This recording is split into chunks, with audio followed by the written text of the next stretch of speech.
Assalamualaikum warahmatullahi wabarakatuh.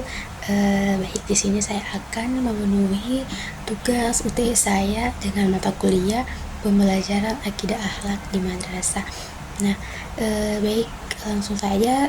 Di sini saya akan membahas ada 5 poin yang akan saya bahas.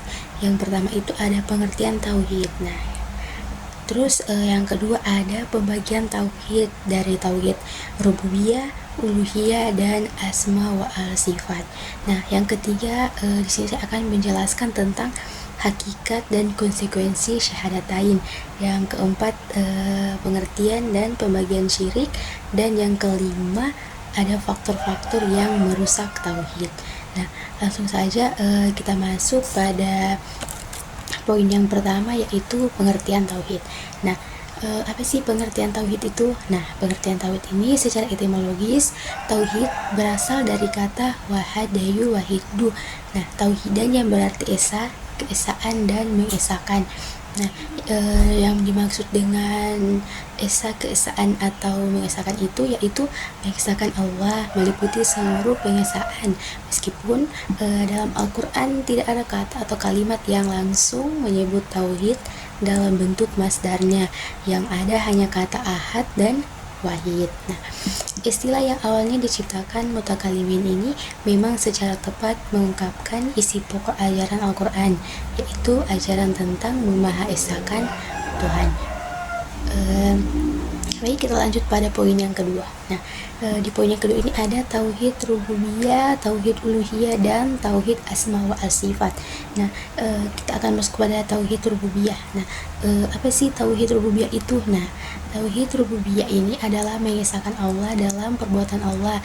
Nah, yang dimaksud dengan mengesahkan Allah dalam perbuatan Allah ini yaitu Allah itu satu-satunya pencipta atau Al-Khaliq dan pengatur jagat raya, Al-Mudabbir yang maha merajai, Al-Malik dan pemberi rezeki, Ar-Razzaq. Nah, jadi itu yang dimaksud dengan tauhid rububiyah.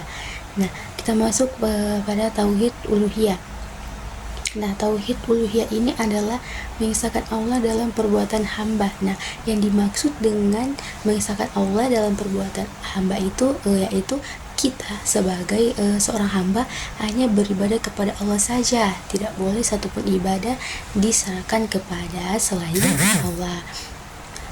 Baik, kita masuk pada tauhid asma wa al sifat. Nah, tauhid asma wa al sifat ini adalah mengisahkan Allah dalam nama dan sifatnya. Ya, maksudnya ini kita menetapkan nama dan sifat bagi Allah sebagaimana yang Allah dan Rasulnya tetapkan. Oke. Jadi kita akan bahas tentang poin ketiga ya. Kita akan bahas tentang syahadatain. Nah, poin ketiga ini ada konsep dan konsekuensi syahadatain. Nah, syahadatain ini bukan hanya sekedar kalimat yang diucapkan tanpa makna yang mengikat manusianya. Persaksian bahwa Allah Subhanahu wa Ta'ala adalah Esa dan tidak ada sekutu baginya, dan persaksian atas kerasulan Muhammad. Baik, kita masuk pada poin berikutnya, yaitu syirik. Nah, syirik dalam Islam adalah perbuatan menyekutukan Allah Subhanahu wa Ta'ala dengan sesuatu atau seseorang dalam ibadah dan penghambaan. Nah, yang dimaksud ini berarti menaruh kepercayaan atau pengabdian kepada selain Allah. Nah, syirik ini merupakan dosa yang paling besar dalam Islam, dan Allah tidak akan mengampuni orang yang meninggal dalam keadaan berbuat syirik. Nah, selanjutnya kita akan bahas tentang contoh-contoh jenis syirik. Nah, apa saja sih contoh-contoh jenis syirik? Nah, yang pertama itu ada syirik akbar. Nah, syirik akbar itu maksudnya yang besar. Nah, syirik akbar ini terjadi ketika seseorang menaruh kepercayaan atau menyembah selain Allah secara langsung. Nah, seperti menyembah berhala. Nah, jadi itu yang dimaksud dengan syirik akbar, yaitu yang syirik yang besar. Nah, Yang kedua itu ada syirik asgar. Nah, syirik asgar ini yang kecil. Tadi kan yang syirik akbar itu yang besar, sekarang syirik asgar yang kecil.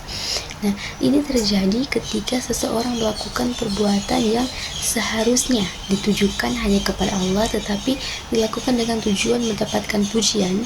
Contohnya beribadah atau melakukan amal baik hanya untuk mendapatkan pujian dari orang lain. Nah, jadi ini termasuk syirik asgar ya teman-teman, maksudnya syirik kecil. Oke, kita lanjut ke syirik dalam sifat dan sifat Allah. Nah, yang dimaksud dengan syirik dalam sifat Allah dan dalam sifat dan sifat Allah ini, contohnya menganggap bahwa seseorang memiliki pengetahuan atau kekuatan yang sama dengan Allah. Nah, yang terakhir ada syirik dalam perbuatan. Nah, contohnya melakukan persembahan kepada makhluk atau mengorbankan sesuatu dengan maksud mendapat keberuntungan atau perlindungan. Oke, teman-teman, kita masuk pada poin yang terakhir, yaitu ada faktor-faktor yang merusak tauhid. Nah, apa saja sih faktor-faktor yang merusak tauhid? Nah, yang pertama itu ada syirik. Nah, syirik ini artinya menyekutukan Allah. Dan yang kedua itu ada al-ilhad. Nah, yang dimaksud dengan al-ilhad ini menyimpang dari kebenaran. Nah, yang ketiga itu ada an-nifaq. Nah, an-nifaq ini berarti an-nifaq ini yang artinya berwajah dua, menampakkan diri sebagai muslim sementara hatinya kafir. Nah, itulah yang dimaksud dengan itulah yang termasuk dalam faktor-faktor yang merusak tauhid. Nah, baik, itu saja teman-teman, itu saja pembahasan 5 poin dari saya. Mohon maaf bila ada salah kata. Assalamualaikum warahmatullahi wabarakatuh.